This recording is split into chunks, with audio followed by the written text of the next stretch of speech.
ഈശോയില് ഏറ്റവും സ്നേഹമുള്ള സഹോദരങ്ങളെ, മംഗളവാർത്തക്കാലം 4-ാം ഞായറാഴ്ചയിലേക്ക് നമ്മൾ പ്രവേശിച്ചിരിക്കുന്നു. ക്രിസ്മസിന് ഏറ്റവും അടുത്തുള്ള ഞായറാഴ്ച. ഇന്നേ ദിവസം നമ്മൾ രണ്ട് കാര്യങ്ങളാണ് പെട്ടെന്ന് ഞാൻ ആ കുർബാനയുടെ ആരംഭത്തിൽ സൂചിപ്പിച്ചതുപോലെ നമ്മൾ ചിന്തിക്കുകയും ധ്യാനിക്കുകയും അതുപോലെ തന്നെ പ്രാക്ടിക്കലാക്കേണ്ട ചില കാര്യങ്ങളെ കുറിച്ച് ചിന്തിക്കുകയും ചെയ്യാം. ഒന്നാമത്തെ കാര്യം, നമുക്ക് വിശ്വാസം പകർന്നു തന്ന സെയിന്റ് തോമസ് ഇയറിന്റെ ആരംഭം. രണ്ടാമത്തെ കാര്യം, നമ്മുടെ ഇടവകയുടെ ഒരു സ്പെഷ്യാലിറ്റി. ഇന്ന് നമ്മുടെ ഇടവകയിലെ എല്ലാ ഇൻകപ്പിൾസിനും വേണ്ടി പ്രാർത്ഥിക്കുന്ന ദിവസം. ഇന്ന് ബൈബിളിൽ നമ്മൾ വായിക്കുമ്പോൾ ക്രിസ്മസിന് വായിക്കുന്ന അല്ലെങ്കിൽ ആ ചൊല്ലുകൾ തരുന്ന ബൈബിൾ പാസേജ് തന്നെയാണ് മത്തായിയുടെ സുവിശേഷം 1-ാം അധ്യായം 18 മുതലുള്ള കാര്യങ്ങൾ. നമുക്കറിയാം, വിശുദ്ധ യോസേഫ് പിതാവുമായി ബന്ധപ്പെടുന്ന ഒരു കാര്യമാണ്. അങ്ങനെയാകുമ്പോൾ ഇന്നത്തെ ചിന്തകൾ 3 ചിന്തകളാണ്. 1 യോസേഫ് പിതാവ്, 2 തോമാസ് ലീഹ, 3 ഇൻകപ്പിൾസ്. അങ്ങനെ ഈ ചിന്തകളെല്ലാം കൂട്ടിവെച്ച് ഒരു നല്ലൊരു സന്ദേശം ഈശോയെ ഞങ്ങൾക്ക് തരണേ എന്ന് നമുക്ക് ആത്മാർത്ഥമായിട്ട് നമുക്ക് പ്രാർത്ഥിക്കാം. ഒന്നാമത്തെ കാര്യം, ബൈബിളിലേക്ക് തന്നെ നമുക്ക് ബൈബിളിലെ ചിന്തകൾ തന്നെ നമ്മുടെ മനസ്സിലേക്ക് നമ്മൾ കൂട്ടിക്കൊണ്ട് വരുമ്പോൾ ക്രിസ്മസിനായി ഏറ്റവും അടുത്തൊരുങ്ങുന്ന ഈ അവസരത്തിൽ വിശുദ്ധ യോസേഫ് പിതാവിന്റെ ആ റോൾ മോഡൽ എന്നുള്ള ഒരു ചിന്ത മനസ്സിൽ സൂക്ഷിച്ചുകൊണ്ട് നമ്മളൊന്ന് ചിന്തിക്കുമ്പോൾ എനിക്ക് തോന്നുന്നു നമുക്ക് ആവശ്യമായിട്ടുള്ള, ഇന്ന് നമുക്ക് നമ്മുടെ ജീവിതവുമായി ബന്ധപ്പെടുത്തി യോസേഫ് പിതാവ് കുറേ നല്ല ഉപദേശം ഇന്നത്തെ പാസേജിലൂടെ നമുക്ക് തരുന്നുണ്ട്. അതില് മത്തായിയുടെ സുവിശേഷം 1-ാം അധ്യായം 19-ാം തിരുവചനം, ആ ഒറ്റ വചനം മാത്രം നമ്മൾ ധ്യാനിച്ചാൽ മതി. യോസേഫ് പിതാവിന്റെ 2 ഗുണങ്ങളെ നമുക്ക് അവിടെ കാണാൻ പറ്റും. ഒന്നാമത്തെ ഗുണം, അവരുടെ ഭർത്താവ് യോസേഫ് പിതാവ് നീതിമാനായിരുന്നത് കൊണ്ട് അവളെ രഹസ്യമായി ഉപേക്ഷിക്കാനായിട്ട് തീരുമാനിച്ചു എന്നുള്ള ആ വചനം മാത്രം നമ്മുടെ മനസ്സിലേക്ക് കൂട്ടിക്കിട്ടാവുന്നത്. അങ്ങനെയാകുമ്പോൾ യോസേഫ് പിതാവിന്റെ ഒന്നാമത്തെ ഗുണം, നമ്മൾ ഒത്തിരി പ്രാവശ്യം ധ്യാനിച്ചുള്ള കാര്യം, യോസേഫ് പിതാവ് എന്നുള്ള ഒരു കൺസെപ്റ്റ് നമ്മുടെ മനസ്സിലേക്ക് കടന്നു വരുമ്പോൾ ആദ്യം കടന്നു വരുന്ന അതേ ചിന്ത തന്നെ, യോസേഫ് പിതാവ് നീതിമാനായിരുന്നു. എന്താ ഈ നീതി, ജസ്റ്റിസ് എന്ന് പറയുമ്പോൾ? ഒറ്റ വാക്കി പറഞ്ഞു കഴിഞ്ഞാൽ, അർഹിക്കുന്നവന് അർഹിക്കുന്നത് കൊടുക്കുന്നതാണ് നീതി എന്ന്. ഇങ്ങനെ വരുമ്പം റോൾ മോഡലായ യോസേഫ് പിതാവിന്റെ ഒന്നാമത്തെ ഗുണം ജസ്റ്റിസ് ആണെങ്കിൽ, യോസേഫ് പിതാവിന്റെ ആ ജീവിതവുമായി ബന്ധപ്പെടുത്തി യോസേഫ് പിതാവ് എങ്ങനെയാണ് ഇത് പ്രാക്ടിക്കൽ ആക്കിയത്, ഒരു റോൾ മോഡലായി നിന്നതെന്ന് നമ്മൾ ചിന്തിക്കുമ്പോൾ കാണാൻ പറ്റും. ഒന്നാമത്തെ കാര്യം, ദൈവത്തോടുള്ള വിശ്വസ്തതയും വിശ്വാസവും അതിന്റെ പൂർണ്ണതയിൽ ചെയ്ത ഒരു പിതാവ് എന്നുള്ള രീതിയിൽ യോസേഫ് പിതാവ് നീതിമാനായിരുന്നു.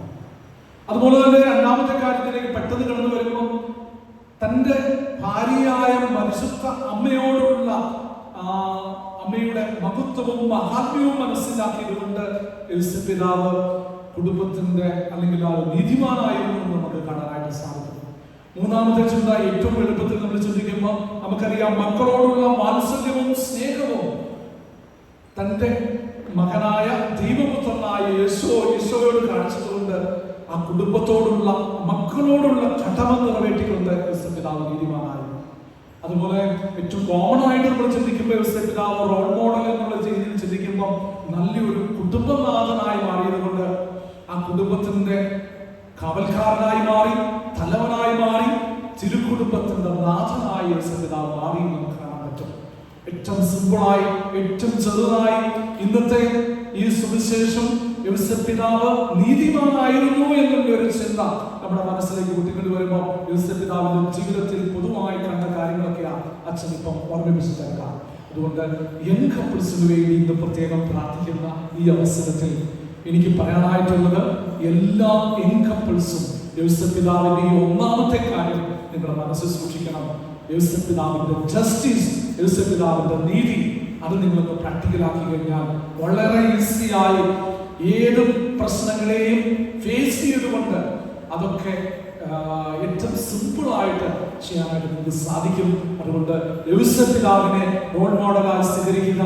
യോസേഫ് പിതാവിന്റെ ജസ്റ്റിസ് എന്ന പുണ്യം എല്ലാ കപ്പിൾസിലും എല്ലാ കുടുംബജീവിതം നയിക്കുന്ന മാതാപിതാക്കളിലും ഉണ്ടാകാൻ വേണ്ടി ഈ കുർബാനയിൽ നമുക്ക് പ്രാർത്ഥിക്കാം. രണ്ടാമത്തെ പിതാവിന്റെ ഗുണം നമുക്കറിയാം, രഹസ്യമായി ഉപേക്ഷിക്കാനായിട്ട് തീരുമാനിക്കുന്നതായ ആ കാര്യങ്ങൾ. നമുക്കറിയാം, തന്റെ ഭാര്യ ഗർഭവതിയായിരിക്കുന്നു, പരിശുദ്ധാത്മാവിലാണെന്ന് കേൾക്കുന്നു, നാട്ടു നടപ്പില്ലാത്തൊരു കാര്യമാണ്, ഇന്ന് വരെ അങ്ങനെ സംഭവിച്ചിട്ടില്ല, ഇന്നങ്ങനെ സംഭവിച്ചു കഴിഞ്ഞാൽ തീർച്ചയായിട്ടും പിതാവിനെ പോലെ ഒന്നും നമ്മൾ പ്രാർത്ഥിക്കാൻ നിൽക്കുന്നില്ല. നമ്മൾ ആ പാടെ പെട്ടെന്ന് തന്നെ ആ കാര്യങ്ങൾ അവസാനിപ്പിക്കും. പക്ഷേ പിതാവിന്റെ ജീവിതത്തിൽ കാണുന്ന ഏറ്റവും വലിയൊരു ഗുണം, പിതാവ് നിദ്രയിലായിരുന്നു, അല്ലെങ്കിൽ പിതാവ് പ്രാർത്ഥിച്ചിരുന്നു. ഈ ഒരു ക്രിട്ടിക്കൽ സിറ്റുവേഷൻ ഫേസ് ചെയ്യുമ്പോൾ പിതാവ് ഓടി ചിലപ്പം തമ്പുരാന്റെ അടുത്തായിരിക്കാം പോയിരിക്കുക. തമ്പുരാനെ ഞാൻ എന്താ ചെയ്യുക? മറിയത്തെ എനിക്കറിയാം, അവള് ചീത്തസ്ത്രീയൊന്നും അല്ല, എനിക്ക് ആരംഭം മുതൽ അറിയാവുന്ന അഭിവാദം കഴിഞ്ഞു. പക്ഷെ പരിശുദ്ധാത്മാവാണ് അല്ലാണ് ഗർഭവതിയായിരിക്കുന്നുവെന്ന് ദൂതൻ എന്നോട് പറയുമ്പോൾ എനിക്കത് അക്സെപ്റ്റ് ചെയ്യാനായിട്ട് സാധിക്കുന്നില്ല ഒരു ഭർത്താവ് എന്നുള്ള രീതിയിൽ. അതുകൊണ്ട് തമ്പുരാനോട് ആലോചന ചോദിക്കുന്നു. ഉടനെ തന്നെ പറയുന്നു, നീ മറിയത്തെ സ്വീകരിക്കാൻ ശ്രദ്ധിക്കേണ്ട എന്ന് പറഞ്ഞുകൊണ്ട് ഒരു വലിയ ദൈവദൂതൻ തന്നെ വന്ന് പിതാവിന് ഉത്തരം കൊടുക്കുകയാണ്. സ്നേഹമുള്ളവരെ, ഈ ഒരു ഗുണവും തീർച്ചയായും കുടുംബജീവിതം നയിക്കുന്ന എല്ലാവരുടെയും ജീവിതത്തിൽ ഉണ്ടാകണം. നമുക്കറിയാം, ഇവിടെ ഇരിക്കുന്ന കപ്പിൾസ്, നിങ്ങളുടെ ആ വിവാഹം അല്ലെങ്കിൽ കുടുംബജീവിതം വിവാഹം കഴിച്ച് എല്ലാവരും ഒന്ന് ചിന്തിക്കുക. നിങ്ങളുടെ ആ വിവാഹത്തിന്റെ ദിവസം സംഭവിച്ച കാര്യങ്ങളൊക്കെ മനസ്സിലാക്കുന്ന കുട്ടികൾ വരിക. പ്രത്യേകിച്ച് ഏറ്റവും ആദ്യം നിങ്ങളെല്ലാം വന്നു കഴിഞ്ഞ് അച്ഛൻ മോതിരം ബ്ലസ് ചെയ്യുന്നു, താലി ബ്ലസ് ചെയ്യുന്നു, മന്ത്രകോടി ബ്ലസ് ചെയ്യുന്നു. ആ മന്ത്രകോടി എന്ന് പറയുന്ന ആ സാരി ബ്ലസ് ചെയ്ത് ഭർത്താവ് ഭാര്യയുടെ തലയിലേക്ക് ഇട്ട് കൊടുക്കും. അതിനെ കൂട്ടിപ്പിടിച്ചുകൊണ്ട് ബൈബിൾ തൊട്ട് സത്യം ചെയ്യുന്ന അവസരത്തിൽ നമുക്കറിയാം, പൂച്ചൊട്ടും കാര്യങ്ങളൊക്കെ ഉണ്ട്, ഭയങ്കര ഡിസ്റ്റർബൻസാണ്. എന്നാൽ അതെല്ലാം കൂട്ടിപ്പിടിച്ചുകൊണ്ട് ബൈബിളിലെ വലത് കൈ വെച്ച് ആ പ്ലഡ്ജ് ചെല്ലുന്ന ഒരു സാഹചര്യമുണ്ട്. ആ മന്ത്രകോടിയുടെ മീനിങ് നിങ്ങളൊന്ന് മനസ്സിലാക്കിയാൽ മാത്രം മതി പിതാവിന്റെ ഈ രണ്ടാമത്തെ ഗുണം. ആ മന്ത്രകോടി എന്താ മീൻ ചെയ്യുന്ന നിങ്ങൾക്ക് എല്ലാവർക്കും അറിയാവുന്ന കാര്യം തന്നെയാണ്. കാരണം എന്റെ മുമ്പിൽ നിൽക്കുന്ന ഈ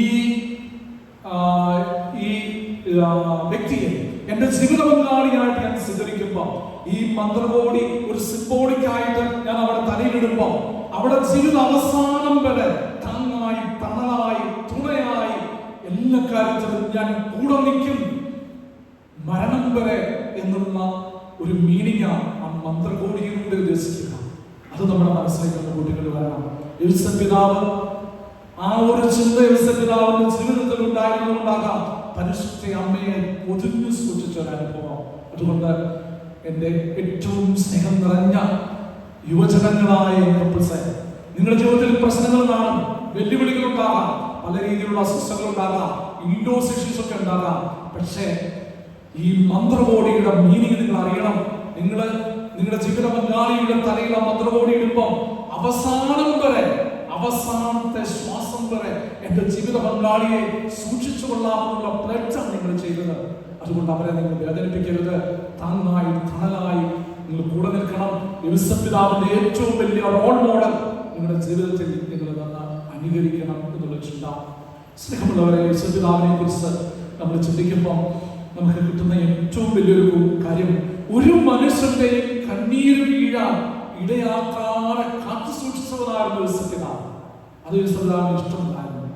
പിതാവിനെ കുറിച്ച് ചിന്തിക്കുമ്പോൾ നമുക്കറിയാം, ആ ഒരു ക്രിട്ടിക്കൽ സിറ്റുവേഷൻ ഫേസ് ചെയ്തപ്പോൾ എടുത്ത തീരുമാനം മാത്രം നമ്മുടെ മനസ്സിലേക്ക് കൂട്ടിക്കൊണ്ട് വന്നാൽ മതി. അതുകൊണ്ട് പിതാവിന്റെ ആ നല്ല ഗുണവും നിങ്ങൾ ഓരോരുത്തരും ഒന്ന് അനുകരിക്കണം. എന്റെ ജീവിതം വഴി ഒരു മനുഷ്യന്റെ അല്ല, എന്റെ ജീവിത പങ്കാളിയുടെയും എന്റെ മക്കളുടെയും കണ്ണീര് വീഴാൻ ഞാൻ ഇടവരുത്തില്ല എന്ന് ആത്മാർത്ഥമായിട്ട് നിങ്ങളൊന്ന് പ്രാർത്ഥിച്ച് ക്രിസ്തുമസിനാൽ ഒരുങ്ങുകയും, അപ്പോൾ നമുക്കറിയാം, അല്പം സങ്കടവും വേദനയും ഒരു പ്രത്യേക രീതിയിലുള്ള എടുത്തുചാട്ടവും അല്പം ഒരു ചൂടാകലും ഒക്കെ തമ്പുരാൻ നമുക്ക് മാറ്റിത്തരും, പൊതിഞ്ഞു സൂക്ഷിക്കാനായിട്ടുള്ള ക്രമത്തരും. അതിന് പിതാവ് റോൾ മോഡലായിട്ട് മാറട്ടെ. സ്നേഹമുള്ളവരെ, ഇന്ന് ഞാൻ പറഞ്ഞല്ലോ, ഇയർ ഓഫ് സെന്റ് തോമസ്, നമ്മുടെ ഇടവകയുടെ മധ്യസ്ഥൻ. ഈ പിതാവിനെ കുറിച്ച് നമ്മൾ ചിന്തിക്കുമ്പോൾ കിട്ടിയ ആ ചിന്തകളെ നമ്മുടെ മനസ്സിൽ സൂക്ഷിച്ചുകൊണ്ട് നമ്മുടെ ഇടവക മധ്യസ്ഥനായ തോമാസ് ലീഗായിലേക്ക് നമ്മുടെ ശ്രദ്ധയെ ഒന്ന് ടൈം ചെയ്തേ. തോമാസ് ലീഗായി നമ്മുടെ ജീവിതത്തിൽ ഒത്തിരി കാര്യങ്ങൾ പറഞ്ഞു തരുന്നുണ്ട്. 1950 വർഷം തികയ ഈ വർഷം ജൂബിലി ഇയറാണ്. തോമാസ് ലീഗ മാറ്റണം ആയതിന്റെ 1915 ഇയേഴ്സ് കഴിയുന്ന ആ ഓർമ്മയാണ്. നമുക്കറിയാം നമ്മുടെ ഇടവക മധ്യസ്ഥൻ തോമാസ് ലീഗയാണ്. 2 നിയോഗങ്ങളുടെ മനസ്സിലേക്ക് നമ്മൾ കൂട്ടിക്കൊണ്ട് വരണം. എന്തുകൊണ്ടാണ് നമ്മൾ ഈ വളരെ മനോഹരമായ ഈ ദേവാലയം ഈ മലമുകളിൽ തന്നെ സ്ഥാപിച്ചത്? എന്തുകൊണ്ടാണ് നമ്മളൊരു സെപ്പറേറ്റ് ദേവാലയം നമുക്ക് വേണമെന്ന് നമ്മൾ ആഗ്രഹിച്ചത്? നമുക്ക് വിശ്വാസം പകർന്നു തന്ന തോമാസ് ലീഗ, അല്ലെങ്കിൽ നമ്മുടെ മാതാപിതാക്കളിലൂടെ പകർന്നു തന്ന നമ്മുടെ വിശ്വാസം, ആ വലിപ്പം, ആ തീഷ്ണത, ആ സവിശേഷത നമ്മുടെ മക്കൾക്ക് കൊടുക്കാൻ വേണ്ടിയാണ്. അതിനുവേണ്ടി തന്നെയാണ് നമ്മുടെ കല്യാണ രൂപതായുള്ള ഒരു രൂപത തന്നെ വന്നത്. രൂപതയുടെ പേറ്റൻ സെയിൻസും തോമാസ് ലീഗായും. കാരണം അത്രമാത്രം തീഷ്ണതയോടെ ആഗ്രഹിച്ച് നമ്മൾ പടുത്തുയർത്തി ഈ ദേവാലയത്തിൽ നമ്മൾ എത്ര പേര് വരുന്നുണ്ട്? നമ്മുടെ മക്കളെ ഈ കാര്യം പറഞ്ഞു കൊടുക്കാനായിട്ട് നമ്മൾ ഉത്സാഹിച്ചിട്ടുണ്ടോ? അല്ലെങ്കിൽ ഇഷ്ടംപോലെ ബാക്കിയുള്ള സാഹചര്യങ്ങൾ വരുമ്പം വളരെ ഈസിയായി അല്ലെങ്കിൽ വളരെ കണ്ണിങ്ങായി ഞായറാഴ്ച കുർബാന എന്നുള്ളൊരു ഒബ്ലിക്കേഷൻ നടത്താൻ ഇഷ്ടമുള്ള നമ്മുടെ ദേവാലയത്തിലേക്കൊക്കെ പോകുന്ന ഒരു സാഹചര്യം മനസ്സിൽ കൂടി വിചാരിച്ചാൽ മതി. എന്റെ ഫെയ്ത്തിന്റെ ഡെപ്ത്. അതുകൊണ്ട് ഞാൻ ഒരു പ്രാവശ്യം മറ്റുള്ള മുമ്പിൽ കഴിച്ചുകൊള്ളുമ്പോൾ ആ ബാക്കിയുള്ള 3 വിരലുകൾ അല്ലെങ്കിൽ 4 വിരലുകൾ മുന്നിലേക്ക് തന്നെ ചൂടുക. അതുകൊണ്ടൊന്ന് ചിന്തിക്കുക. സ്നേഹമുള്ള ഇവിടെ ഇരിക്കുന്ന മാതാപിതാക്കളെ ചിന്തിക്കുക. നമ്മുടെ ഈ ഇടവക ദേവാലയത്തിൽ നിങ്ങൾ വന്ന് പ്രാർത്ഥിച്ചിട്ട് എത്ര നാളായി? നിങ്ങളുടെ മക്കളെ കൊണ്ട് നിങ്ങൾക്ക് പകർന്നു തന്ന, അല്ലെങ്കിൽ നമുക്ക് വിശ്വാസം പകർന്നു തന്ന തോമാസ് ലീഗായുടെ മക്കളാണെന്ന് അഭിമാനിക്കാനായിട്ടുള്ള സാഹചര്യങ്ങൾ ഒരുക്കുന്നുണ്ടോ? നമ്മുടെ വിശ്വാസത്തിന്റെ ഡെപ്ത് ഒന്ന് അല്പം പരിശോധന ചെയ്യേണ്ടതാണ്. അതുകൊണ്ട് ഒന്നാമത്തെ നിയോഗം, തോമാസ് ലീഗായുടെ നമുക്ക് പകർന്നു തന്ന ആ വലിയൊരു സത്യം, അതിന്റെ വലിപ്പം, അതിന്റെ ഒരു സ്പെഷ്യാലിറ്റി ഞാൻ ആദ്യം മനസ്സിലാക്കണം. എൻ്റെ മക്കൾക്ക് ഞാൻ പറഞ്ഞു കൊടുക്കണം. എന്നിട്ട് ഈ മലമുകളിൽ ചവിട്ടിങ്ങോട്ട് കയറി ഇവിടെ വന്നിട്ട് ഒരു സ്വർഗസ്നാവിലാവ് ചൊല്ലി ഇടവക മധ്യസ്ഥന്റെ ആ മധ്യസ്ഥപേക്ഷത്ത് പ്രാർത്ഥിച്ചാൽ എനിക്ക് തോന്നുന്നു നിങ്ങൾ ഫേസ് ചെയ്യുന്ന എല്ലാ പ്രശ്നങ്ങളും മാറും. നമ്മുടെ കുടുംബത്തിന്റെ അസ്വസ്ഥതകൾ മാറും. അതുപോലെ തന്നെ നമ്മുടെ വീട്ടിലുള്ള പല സാഹചര്യങ്ങൾ, മക്കളെ ഓർത്ത് വേദനിക്കുന്നതായ സാഹചര്യങ്ങളുണ്ടല്ലോ.